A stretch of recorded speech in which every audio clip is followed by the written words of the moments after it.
One. Hey guys, this is Dartimos of Dartimos Dominions. I'm here again with my guest star, or probably permanent guest host, Kirby. Sub replacement. And we've got an awesome guest star with Saquenay. Hey everybody. Now we're still going slowly. We're still in the first year, and we're seeing how the expansions are going. Right now, our leaders are Vanheim and Ashdod, and we're getting a letter from Marignan. So Marignan has decided to go with Assassin Expands. Saquenay, we've all kind of gotten our thoughts on this. What are your thoughts on expansion through Assassins, especially as MA Marignan? Yeah, that's interesting. So for the record, I'm jumping into this game now. I haven't seen anything so far of it. But Assassin Expansion in general is kind of tricky. It's much more like volatile, right? It can succeed for like super cheap, or it can just fail pretty terribly. But I'm actually in a game. Are any of you guys in the Big Disciples game right now? Crimes and Punishment. I am not. Okay, good, because I don't want to spoil it. But anyways, it's late age, but I'm with a team. I'm on a team with a Marignan player who went for Assassin Expansion, and it worked out very well. But it's volatile, right? High risk, high reward. But MA Marignan, I don't know. It depends on the build you go for. You kind of can also expand normally. But the advantage in Assassin Expansion is if it works, you have a ton of gold. Just because it's so cheap to expand that way, so you can get a ton of infrastructure up. Now, do you do troops and assassins, or do you just do, was he only doing assassins? Well, no, I guess what you do is you just do, I guess you could do a mix, right? If there are some very easy provinces, you can just take them on with troops. But mainly what you're going to do is you're going to assassinate everything and just try to clear a lot of provinces just with assassins. And obviously, you're still recruiting troops, and you'll take on easy provinces. But what that lets you do is it lets you build up a pretty nice medium army. And you can then just go steamroll like an early throne or like an early big province or maybe like one of your neighbors. So you're kind of like replacing, like normally you're sending all your army out to do expansion. But here, you maybe only have one or two expansion armies and all the rest is being done by assassins. And you could see on the stream, he said that he's got 7 assassins out, but he's way behind, so like one of the lowest players. But last turn he did get an elephant province with his assassins. I know that there's some timing trick with Assassination Expansion, because you want to sort of work it so that as you've assassinated the last commander, on that same turn that you assassinate the last commander, you're moving somebody in to clear the rest of the PD out from it. But you have to sort of guess how many commanders are in each province that you're assassinating. Correct. You need a really good knowledge of the indie types and the number of commanders that are going to be there. And then it's based on probabilities. That's the issue, right? So let's say you have a province and you guess there are going to be like 3 commanders there and you have 4 assassins. Well, an assassin doesn't necessarily have 100% chance of success. Although it's pretty high versus regular commanders. But what if he has mounted commanders, right? It can be tricky. So is 3 assassinations plus 1 guy attacking going to work? Well, you can run the numbers, but if each assassination is like 90% success, you do 3 assassinations, that's like maybe 80% chance that they all go through correctly. And then if your 4th guy attacks, but then you didn't assassinate all the commanders, you just wasted an assassin. Or if you misjudged the number of the number of commanders, there were 4 commanders because it was like a priest or something. So that's why it's so tricky. Now, the second part of his message is that he just got, oh, you missed this, by the way, that he took a throne the first time he face planted against it because the Indies set up their own communion with a single master and 2 slaves and then started just casting Horde of Skeletons. The second time he came in, he actually took it, but it ended up being the Throne of Misfortune, which gives him Misfortune scales. What are your thoughts on taking a throne like the Misfortune throne where it gives you negative scales. Well, I don't know it depends what your build is. Depends what your scales are. Now for M.A. Marignon, the Throne of Misfortune gives 4 astral, which is pretty significant. But I don't know what his build is. Is he relying on luck skills? Does he have like turmoil luck? I can check really quick.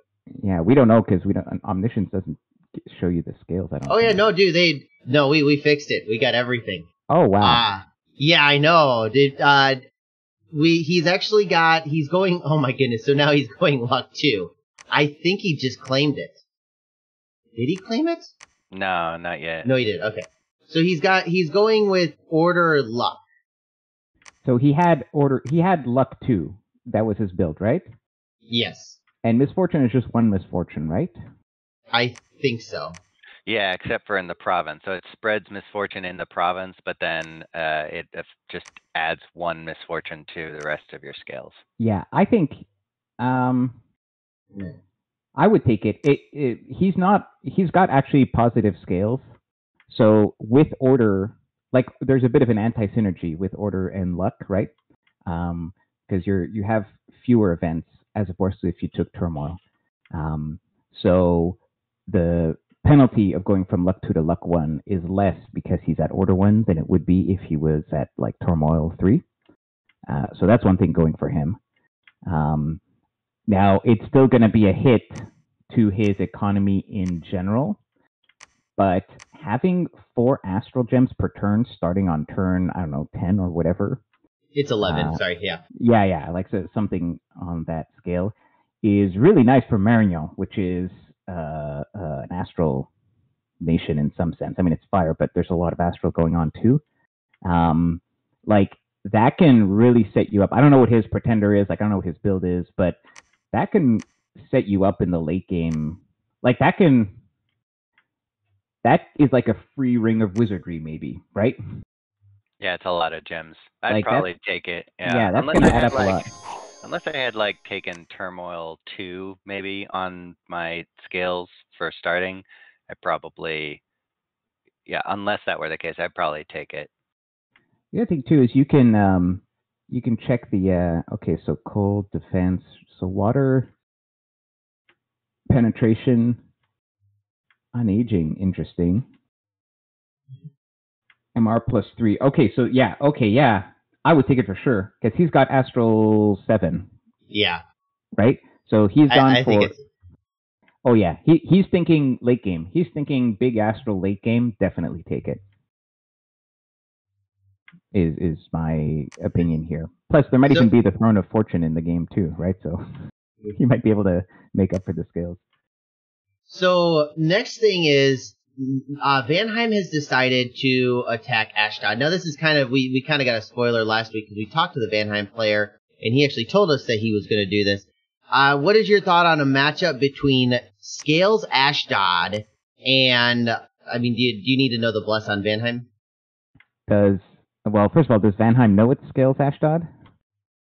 I don't think he said he didn't care. But what's your thought if it was Hellblast Ashdod and if it was just Kunyang Ashdod, or sorry, if it was Scales Ashdod or if it was like Hellblast Ashdod, would it make a difference to you? Well,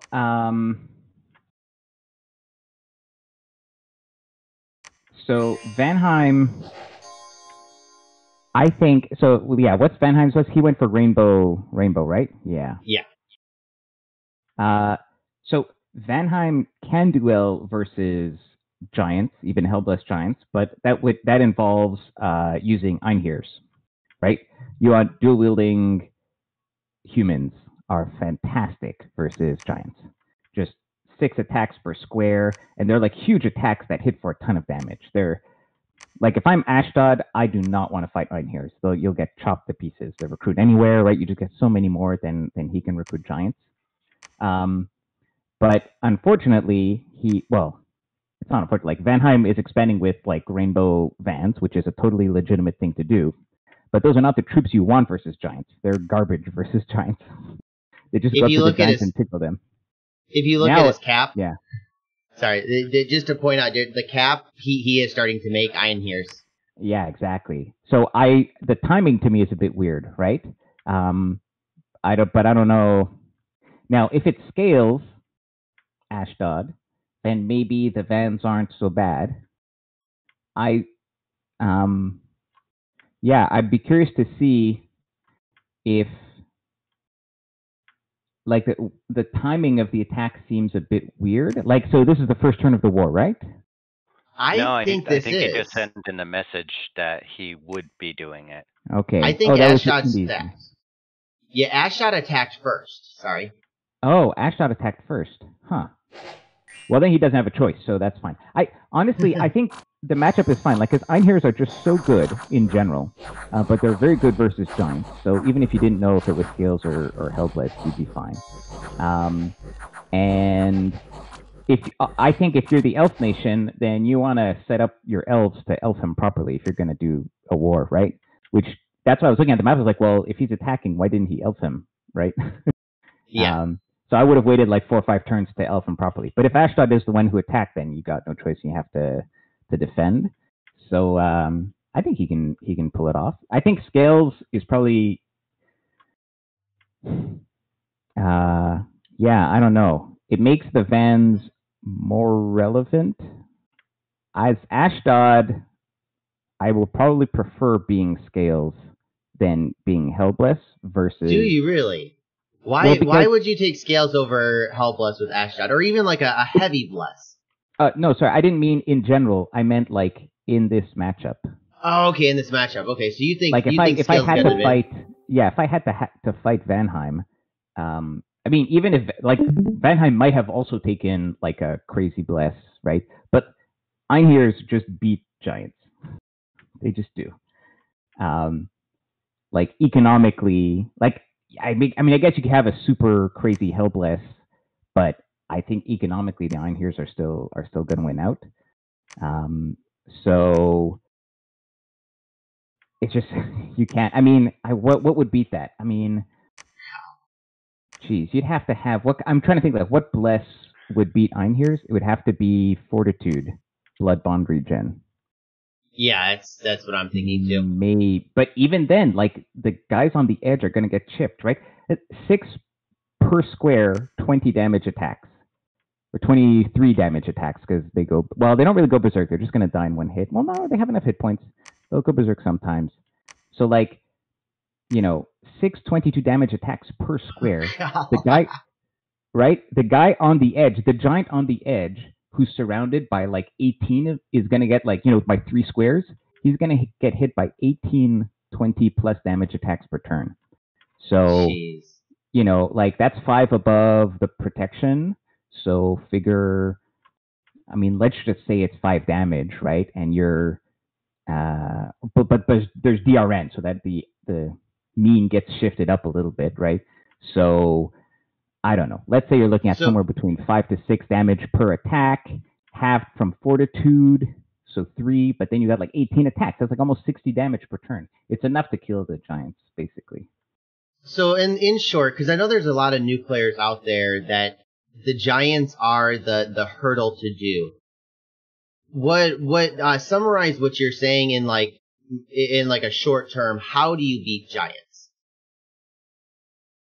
Yeah, so the reason Giants are scary is because they are hard to kill if they have like regen blood bond or something like that. So there are 2 ways to kill Giants, basically. One is like fatigue. So you have like swarm, spells like that, right? Or Skelespam. Or a million cheap, low quality units. But those units have to have a relatively high damaging attack. And for a good example would be like Sitis Elite Warriors, right? I don't know if you have a Sitis player in this game. Yeah, we do. Oh, you happen to have a... So, yeah, those guys. I think you hovered over them. They're like in the middle at the bottom. Elite Warriors, there we go. So I'm trying to clear up my Discord. Yeah. So these guys are pretty cheap. They're fantastic units. They actually have 2 attacks, which is also like doubly amazing. But even that one attack, like 20 piercing damage, like, you want like a dude with a two-handed weapon, for example, or a dual wielder. So with a lot of cheap units like that, economically, you're going to have like 100 guys and he's going to have like 8 giants, right? So you have to think like the fatigue it takes. The giant can only hit 1 guy per turn, or they have gore so they can hit maybe 2 guys per turn, right? So they're just going to fatigue out before they can kill all your dudes. Now, how do you figure the fatigue? I'm sorry. Yeah, so that depends. So every time you do an attack, you take some fatigue, and typically the giants don't have any kind of reinvigoration in these blesses unless he did like blood surge, but that wouldn't be like a murder bless. That's a different kind of bless, right? Yeah. And he has 5 encumbrance, and he prefers heat. So like if you're Vanheim and you're fighting defensively in your cold scales, for example, like these guys have heat scale +2 preference. So they're going to get fatigue from the scales, and they're going to get fatigue every time they swing their weapon. So now you get a tiny bit of like, you regain some fatigue obviously every round in combat, but you have to like calculate how many hits is it going to take to kill the entire whatever human army, whatever nation it is, right? If you have 100 dudes, it's going to take like 100 kills, but each hit, I forget the exact number, but each hit generates some fatigue. Like the giants don't have 100 hits in them. They can only kill maybe 60 dudes before they pass out, right? Yeah. or whatever it is, right? So one way to counter giants is to just have so many dudes that they're just going to run out of fatigue. Because also they're berserkers, by the way, which adds even more to the fatigue. Oh, geez. Yeah, it's another 2 right? there. Yeah, I think it doubles it or something like that. Exactly. So that's like one strategy for killing crazy giants. Now, sometimes though, if it's like if you have regen blood bond and maybe even fortitude, and let's say you're Satis and you just go with like skeleton spam, infinite skeleton spam, you'll fatigue them out, but you might not be able to kill them because skeleton's damage and attack is pretty weak. And even when they're all fatigued and they're taking critical hits and stuff like that, it might not be enough to break through the now undead. Airmore has like spells to buff their undead. So, but yeah, look, a normal undead is like a 13 piercing spear. And there's only 1 per, like 3 per square, right? Yeah. So that may or may not be enough to actually kill a regen blood bond fortitude giant, even when they're passed out with the crit. Did you have in the toxic game, the one with all the bad MAs? Didn't you have a regen bless on yours? No, I went for a rainbow. Oh, that's right. Build. You had the fire shield. A fire shield, cold. Like I did a unusual thing. That was by design because everybody expected me to go like Hellbless, and so nobody attacked me for the first 50 turns because they're like, "Oh shit, he has Hellbless," and I just had a rainbow like the whole time. I hit it for as long as I could too. But Hellbless. So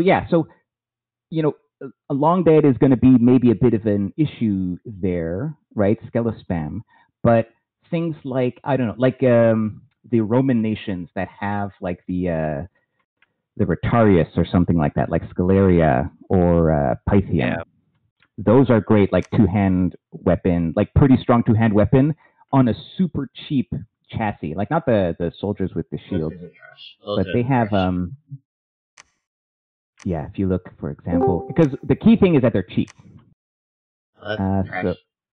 The gladiators are on the left. They're on the left. Oh, you're talking the gladiators. Oh, yeah, those Rotariuses. Yeah, those things go wreck. That trident. See, it's same weapon, the trident. Same weapon as on the Satis guys. Notice, right? So, like, a 22 piercing damage weapon, that's going to break through. That's going to do damage. And so, when you have... And the key thing is that they're 10 gold. Like, you can recruit, like, 300 of these for, like, 10 giants worth of troops or whatever, right? Yeah, so, and it's 1 resource, 9 recruitment, so you can do it in 1 turn. Oh, yeah. And so the only thing you have to make sure is that you have enough morale so that you don't have like an HP route on your side. And these guys are 14, so they're set. they actually have very good morale. But if you have a good commander, maybe you even forge a morale hat. We're talking a rush here, so you might not have construction, but you're gonna have, if a giant is surrounded by these guys, giants can never kill enough Rotarius. If you equal the amount of gold spent, they'll just fatigue out. So that's one way you kill giants. And the other way is what we were talking about with Vanheim is, Vanheim especially, it's dual wielders. Because the reason fatigue works, by the way, so if people don't understand, when you get completely fatigued, first of all, you pass out and you stop attacking. So that's a good thing in general. Yeah. But the other reason it's important is that when you pass out, you get critically hit. You take a defense penalty, which is actually proportional to the amount of fatigue you have. But then when you pass out, which makes sense in a role-playing game type of situation, if you're sleeping, it's very easy for somebody to hit you, right? Yeah. To get between the seams of your armor. Exactly. So if you look in the combat log, it'll show up as an armor-defeating hit. And so that's why fatiguing the giants out is important. It's not just that they stop killing you, it's that's what makes it possible for you to beat the Blood Bond regen, is because you're doing these hits that do more damage, these critical hits. The other way to do that is if their defense is 0, which is what happens when they pass out. But there are other ways to get the defense to 0, and that is with the harassment penalty. So when a unit gets attacked multiple times per turn, its defense gets lower and lower the more attacks it has been victim to. Cavalry have a harassment penalty bonus in the sense that it is harder to harass cavalry. They just have that built in. Yeah, so you see harass penalty there, -2. So that unit, that heavy infantry, has already been attacked this turn. So its defense is 2 lower than it would normally be. But you can imagine, if you're surrounded by dual wielders and you're on the edge of a formation. There we go. Yeah. If you're already dead. yeah, well, he died already. But yeah, so if you can imagine, if you're a giant, and Ashdod, the giants have great stats. They have 15 defense or something built in, right? But if you're surrounded by dual wielders and you're on the edge of the formation, you're going to take 15 attacks. Now, you might dodge some based on the defense, but of course, these berserkers happen to have high attack skill anyways. But if you're taking 10 attacks per turn, your defense is going to get harassed down to 0.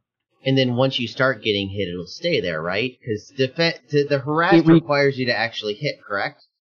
Yeah, so you have to, if you have super high defense and you don't get hit, now I say that, I should double check that, but I believe harass, I'm not sure if the harass actually requires the attack to land. It might not even. I have to double check that actually in the manual. So that I'm not 100% sure on. Whether the attack roll actually has to succeed, I'd have to double check that. But there's another thing with harassment as far as giants versus human size goes, is that just by square ratio, you're going to have 1, maybe 2 mini giants in a square versus 3 human size. And so the attack ratio is then becoming 6 attacks from 1 square into 1 unit versus in the example you pulled up earlier of fighting a heavy infantry, that's 2 vans with 2 attacks each versus 3 human-sized units in 1 square. So those attacks get distributed out. So every single one of those 6 attacks from 1 square of 3 Einheirs is going into 1 guy, and all 6 of those attacks are harassing him down. To follow that up, he's a size 5, meaning they don't have size 1 units, right? Nope. So he's all by himself. Yep. That's the thing. That's the problem with giants, is that they're 1 per square, and so they just take all the hits. And if you have dual wielders, then typically, especially on the edges of the formation, that's more than enough to bring their defense down to 0 every round of combat, and that means you can get critical hits in every round of combat. Now, it helps that the Einhirs are not only just like dual wielding daggers, they're dual wielding like axes that do 20 plus damage. So, that helps. But you could, I mean, like, I was going to say, like, Satis has Falchineers, but actually I think I would do the Elite Warriors because they're easier to mask because they're cheaper. But, like, Yeah, and Falchineers don't have piercing to it's attack slashing either. Yeah, it's slashing. 218 but it's 18 is still slashing. not bad. It's good, yeah. They're good. The problem is the problem with the Falchineer in this scenario is that it's like 17 resources. It's hard to mass, although Satis typically takes scales anyways, but it's harder to mass compared to the Elite Warriors. That's true. That was just like an example. So now, of course, not all nations have this as an option. So if you don't have a super cheap unit like the Elite Warrior or the Rotarius, and if you don't have a good dual wielder, you can always try just a really hard-hitting two-handed weapon dude. I got you an example right here. Yeah, like a halberd. Actually, let me look at what I would do for M.A. Marignan here, because I don't know if the halberd is necessarily, maybe the greatsword. No, I think greatsword might be better. I think the halberd is because of the cheaper. piercing. Oh, but there's 11 attack. Is it cheaper? Yeah, the attack is important because Ashdod units are, of course, very balanced, so they have high defense in addition to high everything else. Yeah. But see, this is for Marignan. This might be the only option. Hang on, I'm just going to look up their roster. But this is not a good choice. Oh no, Marignan would do flagellants. Flagellants spam. Yeah. Flagellants. No question. This part. The thing is, it's very hidden why. Yeah. Yeah. No, the reason here, guys, is that it's the cost. Like, flagellants you can make a bajillion of because they recruit anywhere, even though they're sacred. But they're sacred, so you're limited by your dominion, correct? Yeah, but you're going to get... Yeah, but they're foreign recruit with temples, so you don't even have to have a fort. You can just put temples in every single province. But the thing is, if you look at the halberdier and the swordsman, like, yes, it's a good unit, but you're spending 22, 23 resources for this unit, which severely limits how many you're going to be able to get per turn, A. And B, that's like protection is wasted when you're fighting giants. Giants are going to one-hit humans, okay? Like, it doesn't matter what your protection is. There's the other option right here. Would that work? For sure. That is a possibility, absolutely. But I would say, but there are only like two nations that can do that, right? It would be Marignan and, in MA, only Marignan can mass cheap enough crossbows, I think, to do that.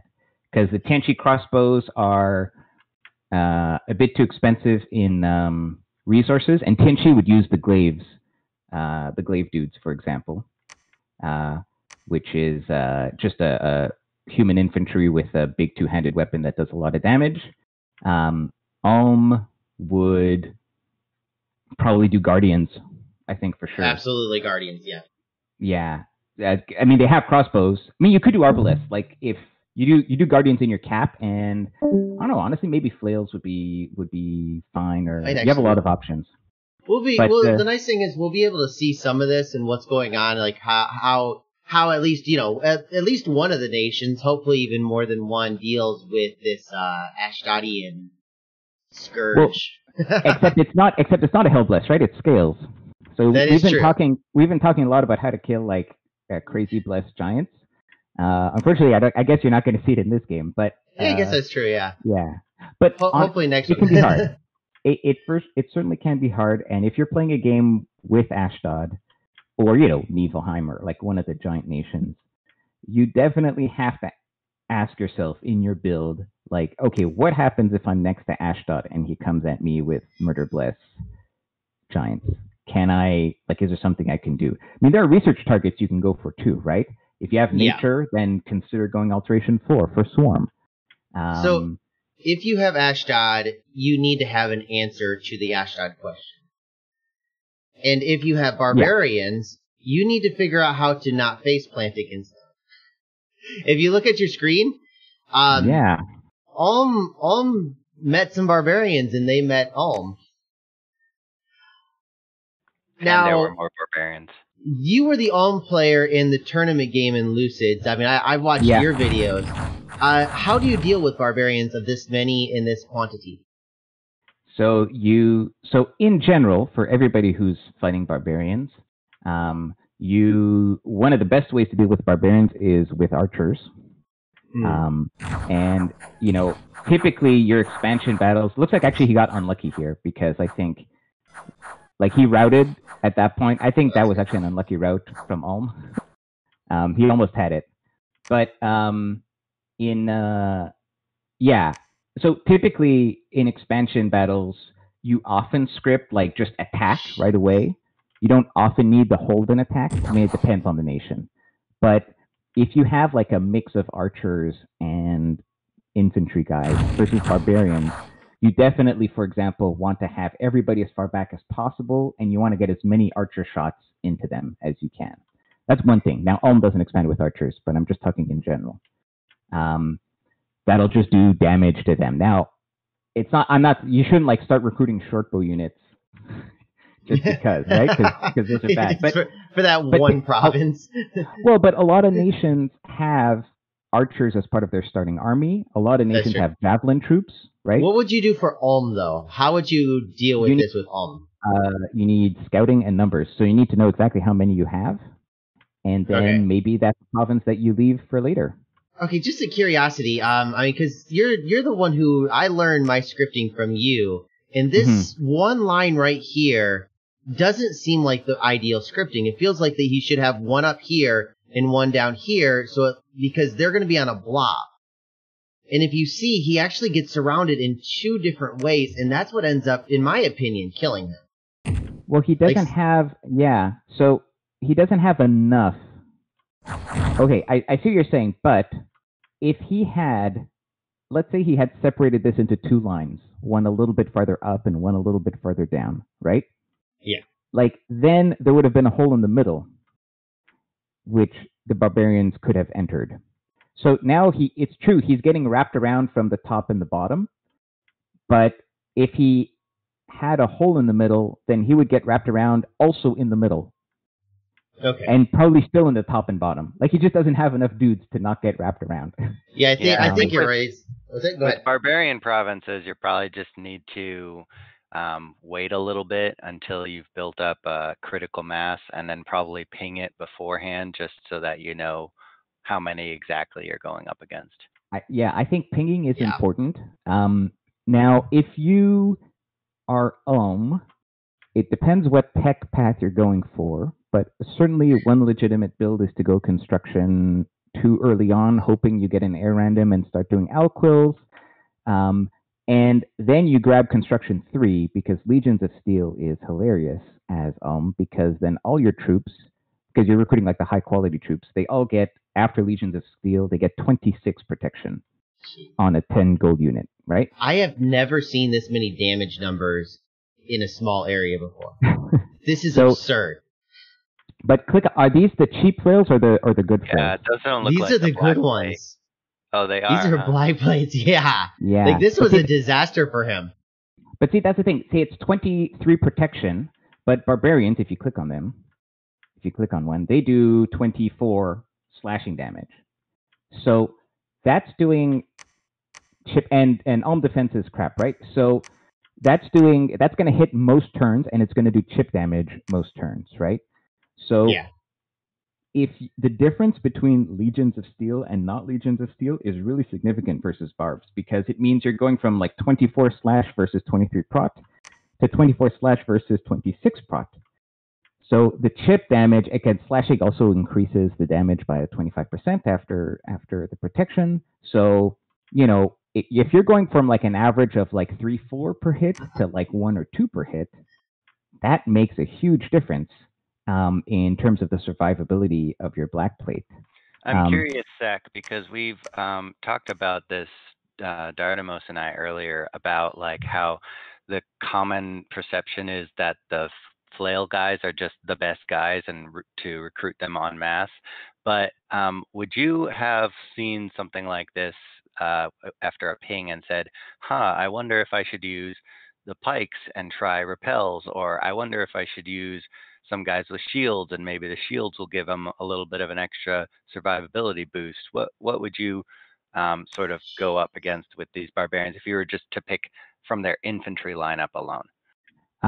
Good question. So the problem with the shield guys, and I guess you can click on one if you want to, is that in order for the parry to trigger, you need to roll like the defense plus the parry of the shield. So if you click on the defense of that unit, you'll see that their built-in defense is actually like garbage. They have 10 3. defense. I think it's 3. Yeah, exactly, it's 3, right? So they have 10 defense, but 7 of that is the shield. So what that means, so the parry will trigger if the attack roll hit within the like 3 to 10 range, right? But if it hits like in the 11 plus range, then there's no parry, right? Yeah, it's just going up against a straight protection. Yeah, exactly. Which the barbarians have an attack of 11, so the parry actually doesn't happen a lot with the Ulm troops because their defense is so low. So that's the problem with that unit. If you look at the pikes for repel, that they have an attack of 10 versus a defense of 11, though. So he's not going to be able to repel crap with 10 attack. I mean, that's right. Well, except the length 5, like the length of the weapon is factored in too. So okay, the length 5 is really harassed down a little bit too. Yeah, okay. Potentially. But yes, in general, one of the problems with pikes for repel is that normal humans don't have like fantastic attack. So 10 attack skill isn't going to trigger a ton of repels. The length helps a lot, but also the barbarians have a length 2 weapon, right? So there's only a 3 differential there because they're using two-handed weapons. Well, yeah, they're using two-handed either mauls or great swords, so that's a length 2 weapon. Yeah. So and their defense is it's 8, so that helps. So I mean, you're going to have a fair number of repels. Pikes could be a thing, but honestly, the way that you're going to kill barbs is you're just going to kill them. Like that's the thing is, I think he brought the right ones. I just think he didn't. I think he didn't bring the right ones in another way. I think he should have had these guys. You bring these guys and you got 30% more troops, and 30% more troops, you win that fight. Well, so yes and no. As Ulm, you're actually not resource capped because your mages give you resources. So typically, as Ulm, you're gold capped. He's not at turn 11. Turn 11, you're like, I think he's also building a fort, which is why he's actually gold capped. But it could be. I have to check the actual numbers. Like I don't remember exactly if you're doing flail recruitment. By the way, if you're Ulm, try not to fort in your cap circle because the cap only guardians that you can recruit they're not sacred, so they're not limited by holy points. So if you have like 400 resources in your cap, you can recruit like 15 guardians per turn. Like there's no limit. Yeah. So just a little tip there. But so when I expand with infantry as Ulm, I'll certainly use the cheapo infantry at first until I get like the cap circle and enough resources and a few mages. But when I can, I'll switch to the you want to recruit as many units per turn as you can. But very soon as Ulm, you're able to start recruiting the higher protection ones. I honestly just think that in that particular fight, it was close. He got unlucky with the morale check, honestly, but it was close. So when you're expanding, you want to make sure it's never close. So maybe you have to ping that first. Maybe you bring overwhelming numbers. I remember actually, because it's not so long ago that I recorded the episodes, but in that finals game, I happened to go cavalry, but the protection it's the same. Yeah, it's the same protection. But I went in with like 15 or 20 heavy cav versus like a 53 barb province or something like that. And I lost maybe 1, but I was also doing legions of steel. But like I waited, like I expanded You've around got those. 3 attacks though, so 3 attacks, and also you've got a higher defense skill with the knights, and they don't get surrounded, so it's less likely that they're going to hit you. Yeah, but you get far fewer of them. But see, the reason it works is exactly it's that alpha strike, the lance charge. You just delete them on round 1, and then they rout. Like that's how. There's a threshold that you reach. You also had as many horses as he did infantry, though. Right, but like that's the thing. Like barbs are very like there's a threshold when you're fighting barbarians, right? Yeah. It goes from disaster to, and then for like a number of troops, like 10, you bring 10 troops, disaster, 20 troops, disaster, 24 troops, disaster, 25 troops, really close, 28 troops, overwhelming victory, right? Like yeah, you don't even lose anything. Yeah, it's a narrow threshold there. Kirby, you said, what was it? The critical mass, right?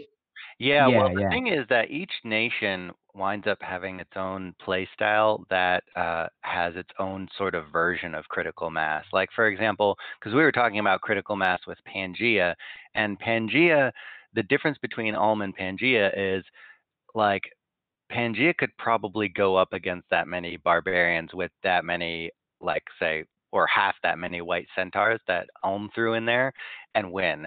And the reason is because Pangaea's strongest defense is defense, whereas Ulm's strongest defense is armor. And so the reverse would then also be true, because Pangaea lost 5 white centaurs, throwing them into, 80 wolf tribe. Whereas if Ulm had thrown that many black plate into that many lion tribe. So if Ulm had thrown that expansion party into lion tribe, guarantee you they would have won. Yeah, because the lion tribe can't penetrate that many. They just tickle. They can't hurt them. Yeah. Whereas barbarians specifically are the anti-armor indie pop type. So as Ulm, you have to be like twice as careful versus barbarians. Whereas somebody like Pangaea would be like, oh, we can probably take it with our 17 defense. They're never going to hit us. Yeah. Now, one thing I do want to note is that Ulm has 40 units in his entire nation on turn 11. This seems very, very low to me. I mean, because like turn 11, I'm looking for my first war target. I'm not trying to get enough to get the next barbarian province. Has he taken a lot of casualties? I mean, he's definitely. I look at it. I mean, he's got a fort here and a fort here. So you're looking at 1,200. He's probably upgrading this. So you're looking at 14. That's like 140 troops that he could have going around raffle stomping and getting more money from, forts don't make you a lot of money. They do increase your income, correct? Yes. By the administration value of the fort is a multiplier on the income. So he's getting 15% of 84. So, and that's probably included in there. So he's probably getting 8 gold from that. Where if he took that 600 gold and bought 60 troops and got this, I mean, that's like, what? Almost 300 gold? Now, so that's an important point. I don't know, though, in this, you're right, the number of troops seems low. If the player at some point, like, was recruiting fewer units than he could out of his cap because he wanted to save money for a fort, I disagree with that move. Because the units, they're only 10 gold each as they're super cheap. So that would be surprising. Now, is he not recruiting enough? Like, I don't know, is he doing mage priests or is he doing mages? It looks like he's doing the smiths. Okay, yeah, because they give more down there site searching. Yeah. Oh, jeez. Because they give more resources per turn. And that brings me back to why is he doing the black plates when he's obviously, like, he could hold off on a fort. And don't get me wrong, I'm sure that he's probably got lizard shamans here, and that's why he is, it is an important province to get up and going, but I don't know if I would sacrifice fortifications for expansion, because you can always make more forts. Once expansion's over, you can't get any more provinces without going to war. So I think That's true. I don't know if that's what he's doing because, like I said, Ulm troops are super cheap. It's very unlikely that you can't afford to recruit troops in the early game as Ulm. Maybe in this case, that does seem extreme in terms of fort construction. So I can't say for sure, right, without looking at his turns. We can see this fort right here has absolutely no new troops. So he is not maxing out his production. So in my experience as Ulm, you think, Ulm, we can take max scales. It's great, right? But you typically are very gold starved as Ulm because nothing's sacred. There's a lot of upkeep, and it's very tempting to build a lot of forts. Remind me what his scales are on his cap again. That's the other thing is that do you see anything weird about these scales up here? Yeah. What's going on there? I think somebody picked the wrong place to put a fort. Well, you think that's the wrong place to put a fort? Look at the swamp too. Well, that might be common. Oh. Wait, is that the chemical engineer? That's not him, is he? No. Oh my goodness, it's not even Airmore scales. He put two forts on his cap. What's Ulm's cap? No, his cap is gross scales. Okay, so he just has a bad sight there. Yeah, I think this is one of those 2 wells of pestilence in his. Could be, but if it's shaman, it's worth it. Shaman are just so amazing, especially for Ulm that needs nature and astral. So I'm not opposed to forting that province up, but you might not need it early on. So I think the general message here is definitely prioritize expansion in the first year. Yes, it's great. You should try to get your first fort, started, in the first year, for sure. Getting 2 forts started by turn 11, that's definitely on the greedy side in terms of fort building. Now, that doesn't mean it's impossible, right? There are certainly games where that's going to end up being possible, and you still will have done an optimal expansion. But we can see looking at the map here that he hasn't. Although looking at the map, the places he can expand to are Barbs and Heavy Cav. I guess there's that province. That one right there. That's water. So and Eternal Knights too. Across the bridge is Barbs, and then to the northwest it's Barbs. And he also shot himself in the foot by going heat scaled as Ulm.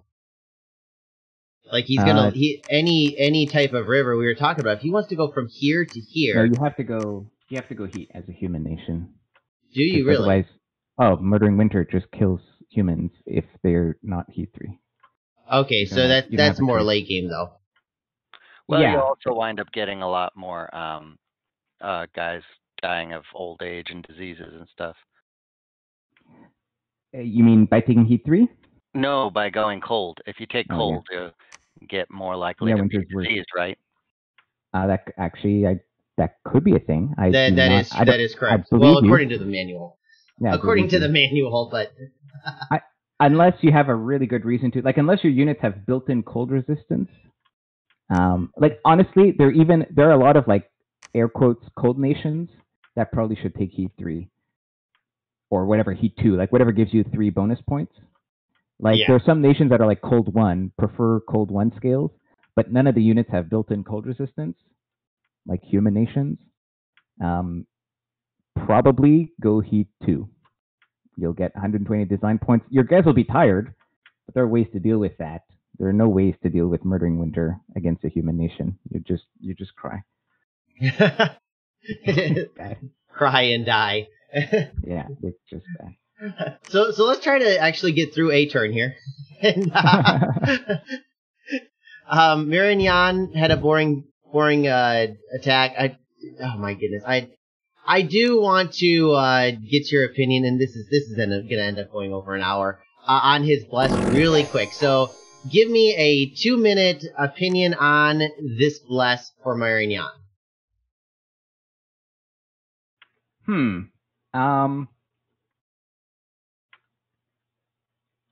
So do we have any why the cold resistance? Do we have any do we have Jotunheim? No. There's Airmore. And Jotunheim doesn't have Cold Aura anyways, I don't think. I forget. Yeah, if they have Colora. They have the Vedi that they can summon, but other than that. Oh, and then they can also get the Jarls if you put up Illwinder. Yeah. Illwinder would do it. I mean, he took Cold Resistance because he needed for the Bless. He doesn't have all. It's not a rainbow completely, right? So he needed it to get to Water 4. Water 3 wouldn't have given him the Bless. Oh my goodness, you're right.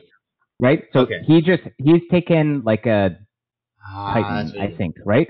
This is Nature, Astral, Water. It's Astral 7. Yep. Pretty high Astral. So I don't know what Titan this is. I'm guessing it's a Titan. What are his skills? Unaging, is that Nature? That's also Nature, so it's pretty high Nature too. Pretty high Nature for Unaging plus a bit of Poison Resistance. Okay, so Poison Resistance is key because you have Sitis, and honestly, it's just a good thing to have if you're doing a rainbow or if you're incorporating Nature. I support Poison Resistance. The Cold Resistance in this case was just to go along with the Water Bless, right, to get the actual Bless. So that's fine, sure. And then Astral 7 is because so I suspect he's doing a Titan. Astral 7 makes you immune to Magic Duel from Astral 1 mages. Okay, but keep in mind also that Marignon has +2 Astral points. Don't they get fire points too? They do get fire points. So he lost out on those. Well, he's at least dormant. So there might be some dormant fire or imprisoned fire bless in there. Oh, that's true. Okay, that's a good point. That would have been really expensive though, because if it's a Titan, he would have had to break into another path. So maybe it's a statue. It could be, right? Interesting. If you're right. It does get +2 Astral, so it's only Astral 5. So now I'm thinking less Titan, and I'm thinking more like some kind of statue, but I could be wrong. So I think you have to wait to see what the Awake part of this Bless is going to come online. Maybe there's no Awake part of the Bless. I don't mind. Penetration can definitely work because you got a pretty high Astral shenanigans that you can do as Marignon. Yeah. So I don't see any good immobiles for Marignon because they don't have the monolith, so all their picks are only 2 paths. Yeah, I think it might be a probably imprisoned rainbow chassis or something. Could be. If you're going to do rainbow, you could just go rainbow, I think, Marignon. I think there's more interesting things you could pick. Honestly, I'd like to see how it fleshes out. So the thing about Marignon is they have a lot of fire guys. And fire mages have lower lifespans, which is why he went for Unaging, because fire just reduces your maximum age. So that was part of the logic. Now, unfortunately, a lot of these big mages from Marignon are just old out at the gate, but not the Witch Hunter. And so I think that's his plan here. So the Witch Hunter is like it's the Fire 2, Astral 1, Holy 1 mage from Marignon, and it comes out of the gate at 45 years old, and its max age is 46. Oh, jeez. Because it's a Fire 2 mage, right? Fire 2 reduces the max age of your mages. They kind of burn hot and fast. That's the idea. So, so his idea is to go for Witch Hunters and do some communion stuff. Now, penetration is less great with fire, but certainly works for Astral. So I can kind of see why he did that. And that's the idea behind the Unaging Bless. Now we'll see what he does in fire. I don't know. There are a lot of Marignon has a lot of possibilities. You can do all sorts of weird stuff with the flagellants if you want. I like the nation because it's so diverse and it allows for so many different strategies. And this is just one of them. I don't necessarily think that this would be something that I would want to go with, but it's not.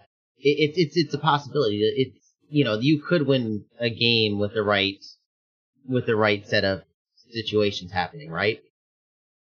Yeah, I see. There are a few things you could think of. For example, if you're going to do penetration with Sacreds, you could consider if you're doing a rainbow, getting like Withering Weapons, which is the Death 4 bless that does decay, because that's MR, right? So I didn't even think about it sacred, put together. Yeah. Right? So, I mean, there are a couple of other blesses, but they're much more expensive. But like that's like a little synergy you can go and think about there. I don't know. I'd have to. I suspect there might be an imprisoned or dormant part of this bless, so I'd like to reserve judgment until then. But if it's going to be, I'm not 100% sold on it yet. I think we'll have to see. It's going to be Death Explosion. That's the ideal Marignon bless is the Death Explosion. Death Explosion is really hard to pull off because I want to see it win a game. I want to see it win a game. I will die happy. Death Explosion Flagellants coming out mid-game. Yeah, because they kill each other. That's the problem. It's better on Mictlan because then they can fly to the mages and then explode. Yeah. Anyways. Yeah, I don't know about that. I will point out he doesn't have solar weapons. Explosion is better. His formation in that fight, I just wanted to point out that it's a good thing that he has. You have that little squad in front. He's fighting heavy cav, and he knows it. So he's got a little squad of dudes up in front, and their job is to catch the lance charge. Honestly, though, I would have put the indie archers. I would have put these guys up front. Like mercs, right? Yeah. But like the formation is correct, but the unit choice of which units to put where in the formation, I think, could be like optimized. But that's how you want to fight heavy cav. You want to have a sacrificial, like 4 or whatever, just like a squad of guys who are going to die in front. We'll see that real quick. Oh no, he does have them on like attack. Yeah, they're on fire, so that's why they can shoot from farther away. These guys get closer, and those guys. Yeah, but the Jaguar guys did move up, so good for them. I don't know if he tested or if he knew the script was going to do that, but it worked fine. Do you see what happened here? He has a squad of 3 knights, and then this guy's on his own. So that was dangerous. Well, that's the commander. Yeah, the commander went on his own to fight the heavy cav, and then... yeah, that's brave. But once the lance charge hits, the commander is kind of safe. They have and it works. A ton of armor and defense, so... That's my gold standard of whether it's good or not. Did it work? Yeah, did it work? So he sent 60 militia in. I hope these guys were from. I think that was just he got an event probably. Their events. I love these guys though. Like you keep them around, and the first siege you get, I mean, it's 60 free siege points. Like this is siege chaff right here. Yeah, well, not anymore. I disagree. I think that's upkeep as Marignon, because Marignon can just get like flagellants, crossbow. They have tons of cheap units that are useful that they could use as siege chaff. I mean, it's 30 gold. You're losing out on 3 troops a turn by keeping these guys around, but you're getting 60, so it doesn't actually catch up to you until like 20 turns, and by then they should be dead. Well, yeah, actually, but I think he almost I would rather. If you notice, all the Lion Tribe warriors routed. That's true. So you almost got. I would rather have 96. Yeah. Sorry, I'd rather get rid of him and recruit crossbows and have like 20 crossbows for the same group. So okay, let's move on. The White Centaurs took more attrition. Yeah, this is that critical mass I was talking about. That's what's the bless, by the way? Yeah. Not that. That's great. the full bless. That's an awake fire shock. Awake fire shock and magic weapons. That's an earth bless. That's the awake earth bless and magic weapons. I'll show you. He's over here. So it's kind of Set you a border. Yeah. Okay, so it's like Scales Pangea. Kind of ish, but because he's awake, he still needs to trash. You know, you want to take turmoil anyways, but he also has to take sloth. Yeah, but he doesn't necessarily need it on the nation, and magic 3, grow 3. I can get behind that. You can recruit a lot of white centaurs, but he just has not been putting that many into these indie attacks. So white if you centaurs go are sloth, yeah, if you go sloth, you're limited on by recruitment points, and he still hasn't taken 2 provinces in his cap circle. Yeah, that does not help. Okay, but one of them is the throne. Yeah, that's. I mean, I'm not nothing against it, but just that with 3 provinces in your cap, you're going to be able to make like maybe 6 max, especially if you go sloth. I think if you're going to go scales, drop a magic point or maybe even a growth point because they're all level 2s in this one. So drop a level 2 or and just take neutral sloth. Well, I just don't think that you need to go awake with that bless. Like magic weapons you're Correct. gonna have, and magic weapons is not like an expansion bless. And then with fire shock, you again don't need that for expansion. I absolutely agree with that. I totally agree. I think that if you're going to do this, but I have reservations about this particular build for MA Pangea, but even if you were going to do it, absolutely it should be dormant. And there's no like super priority research targets you need early on. So I totally agree. That should be dormant or even imprisoned, if depending how bold you're feeling. I think the dormant is perfect because it gives you another 120 points that you can get into something, whether it be, defense or maybe some strength or, something. Yeah. The other problem that I see with this bless in general is that the white so Pangea has another Centaur Berserker unit. You have like the Centaur Warriors. Which is obviously not quite as good as in fact, you've got the Centaur. I think there's another Berserker, maybe I'm wrong. Yeah, there's these are not Berserkers. No, just one. There's just one. So you have the Centaur Warrior and you have the White Centaur, right? So the Centaur Warrior is not quite as good, but it's cheaper. Yeah, they're the same. They're the same weapons. They're exactly like it's very, very similar. It doesn't have the javelin. Okay, fair enough. But it's a lot cheaper, and it's also cheaper on the recruitment points and also in the gold. So I even think about that. You're right. He should have been having these because you lose the javelin. But I'm going to tell you that, like, when I tested these things, sometimes these guys would javelin away, and because they were throwing their javelins, they would have a ragged line. They'd get surrounded, and then they would die. And they'd even do that if you attacked closest.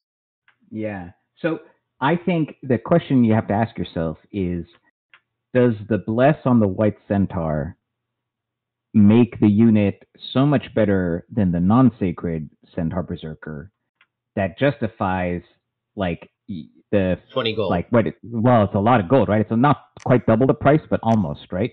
Yeah, it's 20 gold. It's wild. So, and I think in this case the answer is no. There's nothing in the bless that makes it better. So, and you have to before you play a game, and if you know what map you're going to play on, you can always test your expansion by clearing out your cap circle with the skills that you've taken, and that'll tell you how many resources you're going to have per turn and how many recruitment points you're going to have per turn. The gold is irrelevant because you can get gold from your whole empire. So in terms of sacred recruitment, you can always tune your scales to the map that you're playing. Now, when we play on like the map gen maps, you always have 5 provinces around your cap circle, but on these maps it can vary a little bit. But yeah, so you typically get the same amount of resources, so you can test that for your expansion, and then the resources will determine how many theoretical, if you're limited, or it could be the recruitment points. It's going to depend on your scale, so that's something you need to test. And I think in this case, that was not done properly, which is why he has to them. And if I got these results, if I got these results, I don't know if I would want to keep this blast in this build. Like, you see the results of this. Yeah. I just don't think the bless that he has on these is not strong enough to warrant using them. They're just like, I would rather have, let's see, he has 8 White Centaurs.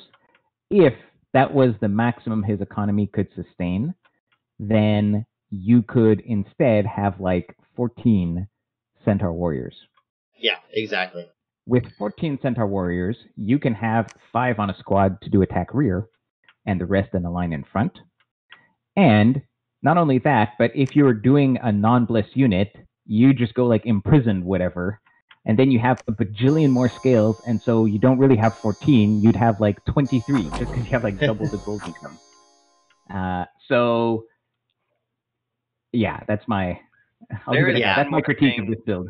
there is one more thing that I would consider when playing specifically a Pangea equivalent nation, which is that they need to grow their forts. And if you're going to take a immobile pretender that doesn't have nature 5, then growing your forts is going to come much more slowly, because you can grow forts with, not just grow forts, but also I said nature 5 because of Mother Oak as well. You can rush Mother Oak if you just straight up take nature 5. But if you're not taking an awake nature pretender, you have to rely on pans to grow your forts, and you have to rely on some of your pans because grow forts is nature 4, and so that's a 50% chance that it's better than I was thinking because of I was thinking of Asphodel because Mother Asphodel Oak is what you're thinking. Mother Oak is the correct answer. Yeah, that's the problem. But it's still it would still be a little bit slower in terms of getting your forts up as well in general. So okay, let's move on to the next battle. And Airmore being Airmore, Van being Van, Ulm taking. This wasn't too bad. I mean, like 14 heavy cav. Yeah, taking that's great. 8 guys on it. That's a good exchange. Ashdod is continuing underwater with the awesome mercenaries, which we talked about last time, and Ashdod face planted. Van predicted this move and was actually able to counter it. Nothing really of note. Nothing really of wait. Oh, Scalaria is doing very well expanding. By the way, Lizard Warriors. He killed 36 Lizard Warriors for a single Shadow Vessel. Lizard Warriors. It's interesting. He's using Shadow Vessel. So does he have any bless or? He does not. He was fighting elephants. Okay. Yeah, he had elephants in his cap circle, which, by the way, his cap circle was a little bit dicey. So he just had them lying around, and I think he's just continuing to expand with them. So elite warriors are kind of like barbarians. They're very scary. They hurt a ton. And this army that Scalaria has is also a fantastic army to fight against barbarians. It's 40 javelins. You can see that the elite warriors were almost all dead before they even got into melee range. And the same thing would happen if he was fighting barbarians here. Like, this would have slaughtered the barbarian army that wrecked Ulm. You're correct. Yeah, exactly right. Although, interestingly, the Ulm army would probably kill this army. But the paper, rock, scissors. Yeah, exactly. Okay, so let me get to where we were. I think that's going to be about it. Okay, so Van had a misfortune and predicted it, or oh no, this was the province they just took. So that is the end of the episode. Real quick as a wrap up, Ashdod is definitely in range to start attacking Van. This is not scary to me.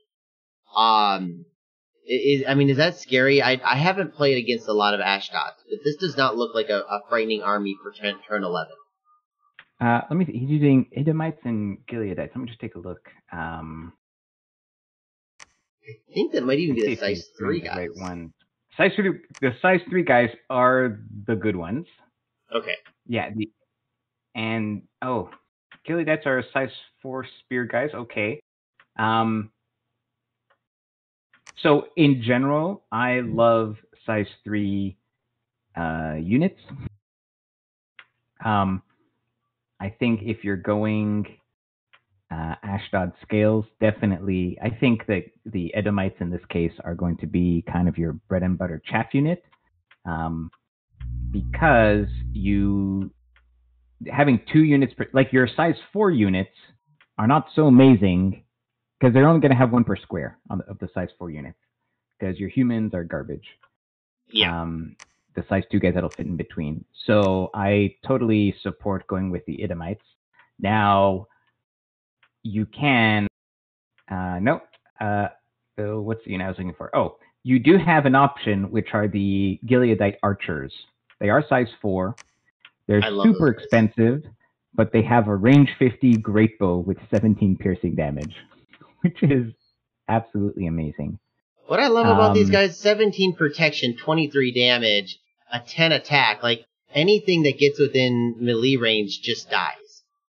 Yeah, the problem is that they're so expensive that the numbers aren't there. Like, you would think, I'd just get these guys, right? They're fine in melee, they have the powerful bow, but the problem is they'll get overwhelmed, right? Like, indies will even kill them just because they're so expensive you can't get a lot of them. But if you're doing pure scales, I mean, I would get the size 3 guys. That would be your main line of infantry in the front.